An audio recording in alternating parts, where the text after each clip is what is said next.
Ladies and gentlemen, welcome to the eSports Report, and more importantly, episode number 2 of Road to Finals. We've got an unexpected contender today. Benson joined at the desk by Max. It's been a long time since you've been this side of the camera. You spent a lot of your time that side, doing a lot of the writing for the scripts and whatnot, but we prepared a pretty good show for today, I'd like to think. Yeah, on our road to, obviously, MLG Finals, our 100th event in New Orleans, Louisiana. A 4-part series, pretty much just bring you guys the biggest storylines going into the event. And today, episode 2, an unexpected contender, should be a great episode. Yeah, should be, of course. If you missed episode 1, you can find it on the MLG YouTube. I believe it's on MLG COD. So it is there. Obviously, we talked about Epsilon, the LTR, 3/4 of that squad coming back. How much damage can they do going into MLG Finals? But for episode number 2, as we said, an unexpected contender. So a lot of people kind of guessing about who they thought that we would be, talking about. A couple of denial out there. We saw some Epsilon again. It's like, well, we're not going to do 2 shows on Epsilon, guys. That'd be a little bit crazy. But we decided that we wanted to go with Team Elevate. Yeah.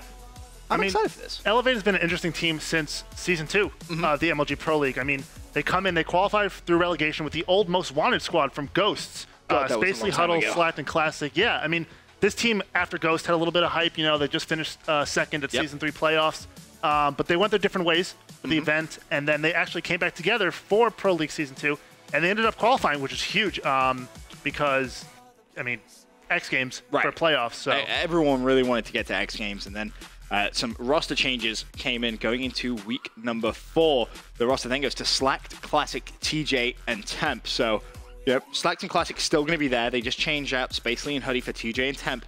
At the time, that was a big, big move because you had 2 very kind of young players coming in. We kind of knew what TJ could do in Uplink, especially, and Temp was kind of breaking out online, at least, as a very, very, powerful Slayer. Right. I mean, TJ broke out UMG Orlando with Stunner, and then was on Aware for Season 1. Right. And then Aware didn't make it into Season 2 because they sold their spots to TCM. So ended up picking up TJ and Temp. And, I mean, when you look at their first 3-week performance with the MW roster, they go 4-6, and they're in 10th place. I mean, it wasn't pretty. 4-6 over 10 games with this roster, competing against OG, FaZe, and Denial, the 3 lineups from Champs who were already well established. I mean, it's not too bad, but I mean, could be worse, right? Right. They have wins against Envy, who were again going through a bunch of roster changes. Yep. They beat Prof twice again, who also was going through a bunch of roster changes because I know for a fact Fears and Legal was on that. Fears and Legal, we know for a fact. And they beat Rise, who Legal was actually on that team. Right. But then you look at who they lost to. They lose to Denial. They lose to TK twice. AR, OG, and Envy. So, OG, Envy, Denial, okay, acceptable. Losing to TK twice, though, that was a little strange. I think that was definitely one of the prominent reasons that you see that roster change. Then you look at the next 3 weeks after they made that initial change and they pick up TJ and Temp. It turns around massively, Max. They go from 10th place to 2nd place. Yeah, and this, 15-1 performance over their 16 games really catapults them into that 2nd place, and they're able to keep in the top 4 throughout the rest of the season going into X Games. Their only loss during that 3-week performance came to Envy, who were on their hot streak of their own. Yeah, they were on a real hot streak. When they picked up T, Proofy, and Saints. Yep. And they lost that one in a Game 5. So extremely dominant 3-week performance, one of the most dominant performances we've seen all Pro League in AW. It made them pretty hot going into X Games. Take a look at how Season 2 actually ended. The top half of the standings, of course, is where it's relevant for Team Elevate. OG had that 1st place seed, as many people remember. FaZe in 2nd, Denial in 3rd, and Elevate in 4th. And you kind of looked at it and you were like, yeah, these are definitely the strongest teams in Call of Duty right now. I mean, Optic had a big lead compared to everyone else, but Elevate is right there with FaZe and Denial. That big kind of fight and hustle for who is actually the 2nd best team in Season 2. Right, and, a lot of question marks with Temp because, everyone's like, it's just a walking router. He's only good online. But, I mean, 26 and 18, they're only a game out of 2nd and 3rd place. I mean, so close, Very but close. Still a top 4 finish. Really big for this team going into X Games. And then going into X Games, you have to remember that this was the team's first LAN event as a squad. Complete squad, yeah. Complete team. It was the first time they played, so they didn't really have kind of LAN practice like a couple of the other teams really did. But honestly, I think one of the big storylines for me was Slacked. Okay? Yeah. Slacked is a player who I think a lot of people kind of look at when he's playing an event and go, oh yeah, Slack's really good. But then they kind of forget actually how talented he is. And Slack's had a pretty interesting year if you look at the amount of sort of events he's missed, and especially the major events he's missed. So MLG Pro League Season 1 playoffs, didn't qualify. On Justice, they had that whole issue with ringing. Right. Then you get to NA Regionals 2015, too young, can't play. Same with COD Champs 2015. Misses out on the biggest Tom of the Year. And if you remember, the very beginning of the game, he was one of those players that everyone was talking about. Very talented. On that Justice squad with the neighbor. Right. Yeah. And then you look at ESWC, wasn't invited. G-Finity Spring Masters, wasn't invited there. UMG Cali 2015 didn't attend due to personal reasons. So Slack's kind of missed a lot of events. So that's just between Orlando and X Games, obviously. So going into X Games, I feel like Slack, completely off the radar in Advanced Warfare, had a lot to prove as well. Yeah, I mean, he finishes 4th at Orlando with Justice. AW Open wasn't the best. They finished top 12. And I mean, Slack is a player. He's young. You see, he's too young to attend these events, but he's not, you know, a new face in the scene at all. I mean, Black Ops 2, first event, placed 2nd with Unite. And very talented player. I mean, we had him on the ESR before X Games for an interview, and this was like they first didn't make any champs because of age. Did not qualify for the X Games of 2014 in Ghosts.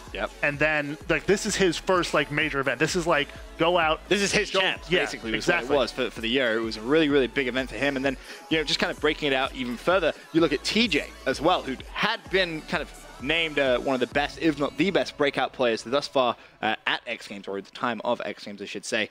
He's been making some unbelievable plays. It was just really a big question of, can they do it at LAN, and can they do it against the top teams? Can they do it against Optic Gaming? Can they do it against FaZe? You can even add Denal into that list if you really want to. Yeah. And I feel like in the season, in the regular season at least, we didn't really get that proper answer. It was only really when we got to X Games that was really answered for us. Right, and like you said, this is their first event playing as a team on LAN because UMG Cali replays filled in for Slacked. So we also saw Temp was he performed on LAN. You know, it wasn't just he was a walking router online, and could he perform again at another event? That was a huge storyline coming from me. I mean, despite everything though, I believe on the bracket show, me, Maven, and Puckett, we all just were saying Elevate or Denial, bronze medal, 100%, OG and FaZe. Because at this time, it's the FaZe roster with Enable, Hook, Zuma, and Slasher. It's not Clay and Attach yet. So it's okay, maybe if they play FaZe, they might be able to beat them. We don't know. But they should be at least walking away with some kind of medal. And sure enough, Elevate did walk away with that bronze medal. And we have compiled a nice little montage for all of you watching at home. Just over a 10-point game, 159 to 148. TCM fighting for the scrap time. There's 12 seconds. The difference between winning or losing. Madcap, meanwhile, he's going to go for one final push. Picks up one. Can he find the second? Jumps in, misses the melee. Now the rotation comes in. This was a hill. TCM held for a huge chunk of time last time. They're going to be just 21 points down. Judd picks up one. Can he stay alive? Yes, he can. Nice movement. And TCM now looking to control this second to last half. The scrap time really is important for TCM if they want to have a chance of winning. Moose needs to win the gunfight. Can't do so. 181 to 166. 3 seconds left. Now the rotation for the final half point. TCM should be able to get over there in time, but Judd's going to fall. And Elevate could have just sealed the deal. Let's try and pick up a 3-piece there, but Slack picks up the drone, and he's going to go straight down bottom middle. Intercepted out the air, but a nice kill comes in from Slack. He's going to be able to pick that up and just double jump up. 2-point play. Elevate now lead 4-3. Good opportunity to place them out. You see Elevate now at 5-0. They're going to get very aggressive on TCM. Shane's going to draw up, Moose is going to draw up. Madcat and Judd left in a 2 versus 4, and you know, Madcat's on the other side of the map. Yeah. So he's going to be in a 1 versus 4 again, makes it a 1v3, but there was absolutely zero trading done from TCM at any point. Well, it was the same issue we saw on Hardpoint. Second top on base. He's on play. Kill him now. Yo, in our top 3 right now. In our top 3 right now. Weak. Sam, TJ's one shot. Coming to you. Let me cut. That's 2. One shot. Don't let him get re. He got it. No, they didn't win. They didn't win. Try to stun him. He saw me lobby. Try to stun him, guys. Somebody. Oh my God, Paradox. TJ the final second. TJ Haley with the cap, and Elevate pick up the series at 4-0. Slasher starts to move forward. He should be able to catch a couple of players. He's behind one. He should be able to pick him up, but no, that's terrible because now they know where it's coming from. It's 3v3. He's probably going to get caught. He's pinched there. He's able to at least get the assist. Zuma and Hook going up against Classic and Slack. Who can win this 2v2? All on the line right now for Elevate. In my opinion, this is their tournament hopes. Yeah, Classic going to be alive. Last one, Zuma and Hook able to clutch at FaZe up 3-0 Maven here against Elevate. Thought he had the win. They've only got 12 seconds. There's the pull. I think it's just enough time to get across. There's one they got to beat to the left. Can he tie it up? The stun's going to slap down, and there's the kill. Classic has it. 3, 2, not enough time. He's going to be just a little short. talking with Karma again before the event, he talked about the fact that he was getting a lot more comfortable being that drone carrier. He gets that pass forward. It's pretty obvious. You see it connects there with Scump as he will put through the dunk board. Scump's going to have it in his hands. He's going to try and get the pass forward to Krim, but Krim drops as soon as that pass goes through. If they win this gunfight, it should just be him to grab the drone and get the dunk. No one there to stop it. There it is. He's going to be the first one to draw his hands. He's just going to toss it forward there mid-street.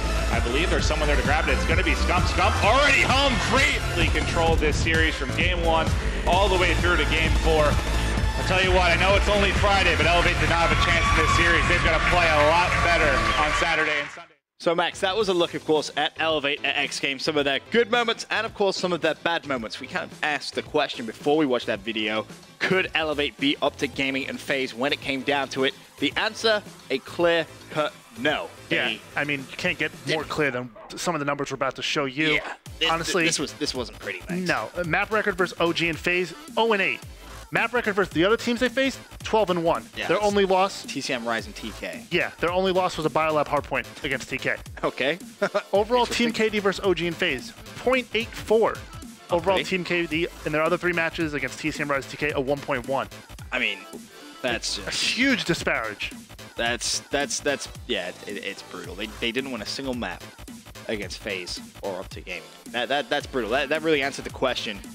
For us, can Elevate compete with the big boys? The answer clearly there, no. But everyone else, they were kind of ahead. So that just shows you that kind of tier 2 team that Elevate were at that time was so clear. They couldn't hang with tier 1, the FaZe and the OG, but they were so far ahead of the tier 3 teams and tier 4 teams that, statistically speaking, they were extremely, extremely good. And I mean, take a look at like OG and FaZe where they're at this point of the season. OG's on their hot streak. ESW, CNG Finity with Enable. Good point. And then they win UMG Cali with Karma. Yep. And then they come into this event and absolutely dominate. One of their most dominant events all season long, if not their most dominant. Yeah. And then FaZe, after dropping Aix and Parasite after champs, they pick up Hook and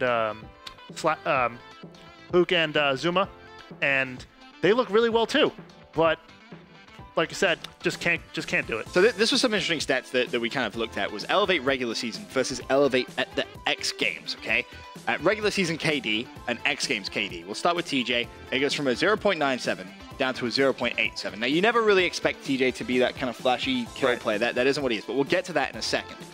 Classic, 1.01 goes down at X Games to a 0.91. Now, Slacked, the only player to increase, goes from a 1.08 to a 1.14.